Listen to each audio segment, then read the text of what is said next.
नमस्कार बंधुरा केमन आছেন सबाई आशा करी भालो आছেন सुस्थ आছেন और आमराओ सबाई भालो आছি।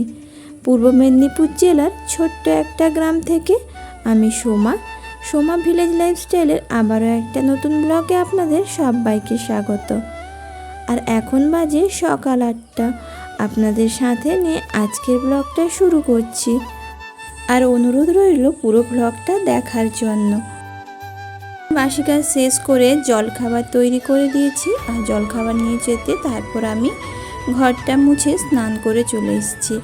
और एखन ओई तो बोललाम 8टा मतो बाजे।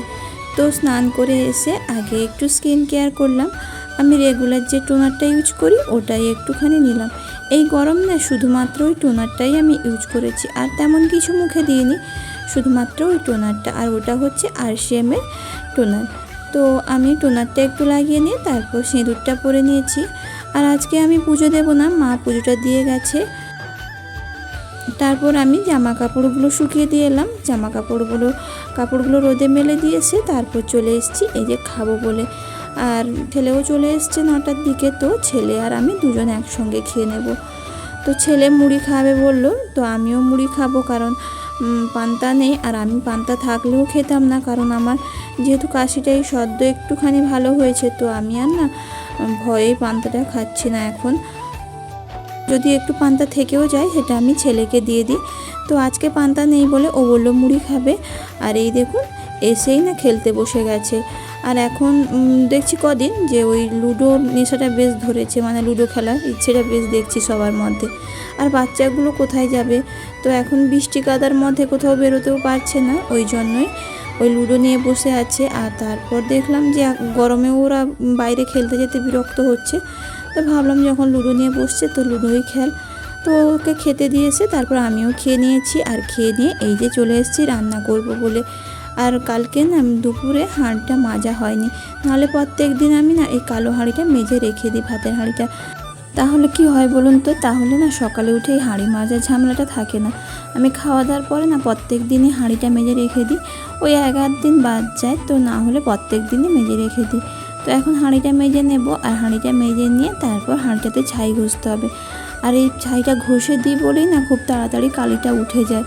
নাহলে ছাই না ঘষলে না ওই কালিটা তো আঠার মতো না বসে যাবে। ওই জন্য আমি সবসময় হাঁড়িতে ছাইটা ঘষে দিই। এই যে হাঁড়িটা মাজা হয়ে গেছে, বা ছাইটা ঘষে নিয়ে চলে যাব।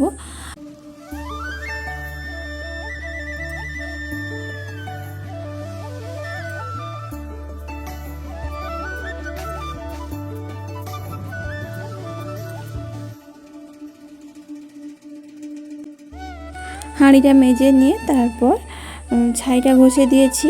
আর এই কলের পাটটা নোংরা হয়েছিল, তো কলের পাটটাকে ভালো করে ধুয়ে দিলাম। তারপর হাঁড়িটা নিয়ে চলে এসেছি, এই যে উনুনে বসিয়ে দিলাম। এবার রান্নাটা বসাবো। আর আজকে বৃহস্পতিবার, ওই জন্য নিরামিষই হবে। আর আমি একা নিরামিষ খাবো বলেছিলাম। তো মাকে ফোন করে যখন জিজ্ঞাসা করলাম, তো মা বললো যে সবারই নিরামিষ করে ফেলতে। তো ওই জন্য সবারই নিরামিষ করব। তো ডাল হবে আর একটা সবজির তরকারি করব আর শুক্তো করব। উনুনটা ধরিয়ে দিয়ে আগে তারপর আমি ডালটা সেদ্ধ বসিয়ে দেবো এক পাশে, আর এক পাশে ভাত বসিয়ে দেব।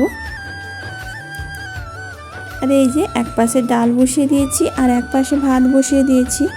আর ডালটা সেদ্ধ বসিয়ে দিয়ে আমি সবজিগুলো কেটে নেব।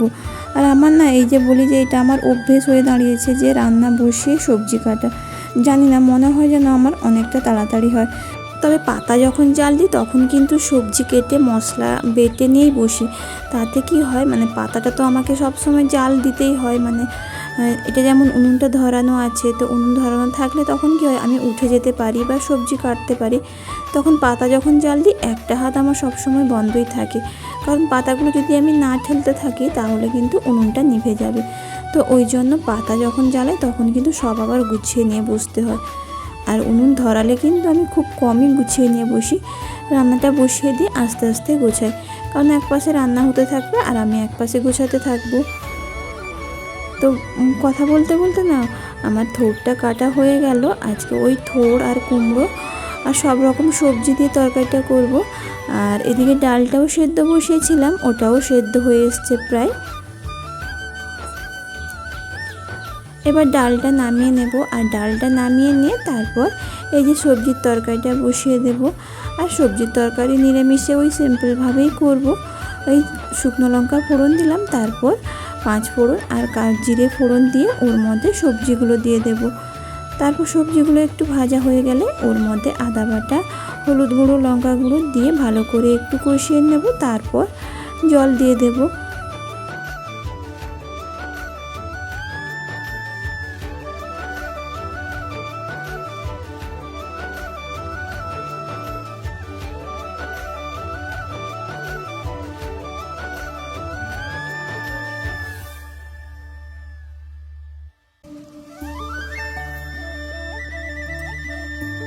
এইভাবে থোড় দিয়ে আর কুমড়ো দিয়ে তরকারি করলে কিন্তু খেতে বেশ ভালোই লাগে।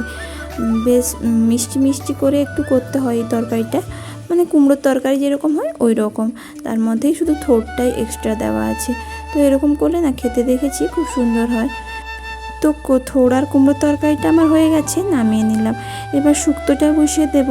আর ডালটা আমি সেদ্ধ করেই রেখেছি, ওতে কিন্তু ফোড়ন দিইনি। তো শুক্তোটা হয়ে যাক, তারপর কড়াইটা ধুয়ে ফোড়নটা দিয়ে দেবো। এই যে শুক্তোটা করে নিয়েছি, আর ওদিকে ভাতটাও হয়ে গেছে। ভাতটাও ফ্যান গালিয়ে দিয়েছি, আর শুক্তোটাও করে নিলাম।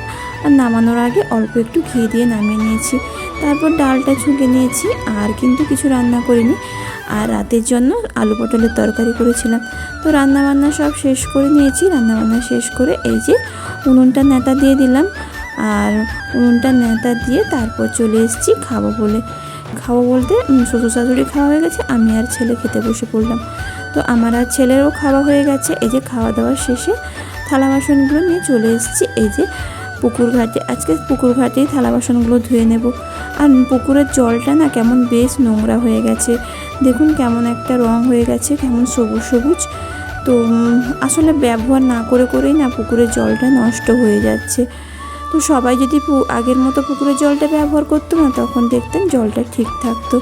তো এখন ওই 2-1 জন ছাড়া আর পুকুরের জল খুব একটা কেউ ইউজ করে না, কারণ এই সজলধারার জল হতে মোটামুটি সবার ঘরেই জল আছে। আর আমাদের পাশে মোটামুটি সবার ঘরেই জল আছে, মানে সাবমার্সিবলের জল। তো সেই জন্য না পুকুরটার ব্যবহার হয় না। তারপর থালা বাসনগুলো ধুয়ে নিয়ে এসে গুছিয়ে দিয়েছি। আর মা আমাকে ডাব এনে দিয়েছিল 2টো, তো ওই একটা ডাব খাওয়া হয়েছিল, আর একটা ডাব ছিল, তো ওটাও খেয়ে নিলাম। আর খেয়ে নিয়ে আমি আর ছেলে দুজনে একটা ডাব খেলাম, তো ওকে দিয়েছিলাম।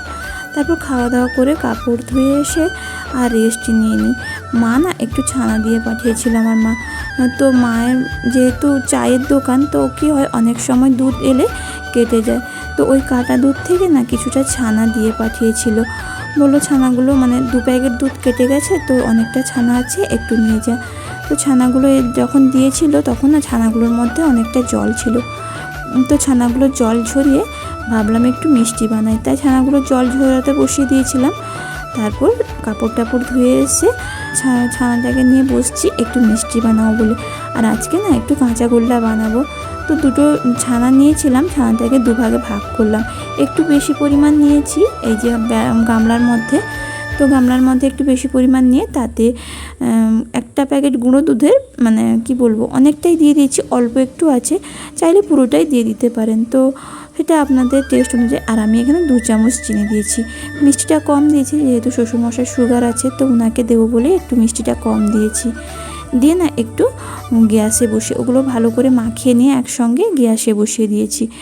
আর গ্যাসে বসিয়ে না একটু নাড়াচাড়া করতে হবে, দেখবেন চিনিটা মিলিয়ে যাবে। আর কড়াইয়ের গা থেকে যখন ছানাটা ছেড়ে আসবে না, তখনই তুলে নেবেন। আমি আর কড়াইয়ে বসাইনি, এই গামলাতেই বসিয়ে দিয়েছিলাম। তারপর যে এক্সট্রা যে ছানাটা রেখেছিলাম, ওই ছানাটার সাথে আর যে ছানাটা তৈরি করে নিয়ে এলাম সেই ছানাটার সাথে মিশিয়ে দেব। মানে কাঁচা ছানার সঙ্গে পাক দেওয়া ছানাটাকে মিশিয়ে নিয়ে তারপর ভালো করে হাতে মেখে নিলাম। আর একটুখানি সামান্য গোলাপ জল দিয়েছি, ওটা দিতে পারেন, নাও দিতে পারেন। তো দিয়ে তারপর ভালো করে মাখিয়ে নিয়েছি। মাখিয়ে নিয়ে এবার এই যে গোল গোল করে মিষ্টিগুলো বানিয়ে নেব। এই মিষ্টিটা বানাতে খুব সোজা, আর খেতেও কিন্তু খুব দারুণ হয়েছিল।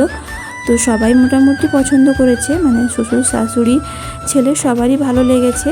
তো অবশ্যই আপনারা বানিয়ে দেখবেন, আপনাদেরও হয়তো ভালো লাগবে খেতে। আর এই মিষ্টিটা বানিয়ে দিয়ে না আমি একটু বেরোবো, তার জন্য আজকে আর ভিডিওটা বেশি বড় করব না। মানে আমি যাব, আমার একটা আরসিএমের প্রোগ্রাম আছে, তো ওখানে অ্যাটেন্ড করতে হবে, আর সেই জন্য আর ভিডিওটা বড় করব না। আর ঘরের মোটামুটি সব কাজ শেষ করে নিয়েছি, ঘরটা ঝাড় দিয়ে এবার বেরিয়ে যাব। আর এই যে মিষ্টিগুলোকে না একটু ওই গুঁড়ো দুধের মধ্যে গুঁড়িয়ে নিলাম, তো ব্যাস এই যে তৈরি হয়ে গেল আমার কাঁচা গোল্লা। আর আজকের ভিডিওটা এ পর্যন্ত, সবাই ভালো থাকবেন, সুস্থ থাকবেন, আর ভালো লাগলে চ্যানেলটিকে সাবস্ক্রাইব করে দেবেন এবং লাইক কমেন্ট করতে ভুলবেন না। দেখা হবে নেক্সট ভিডিওতে।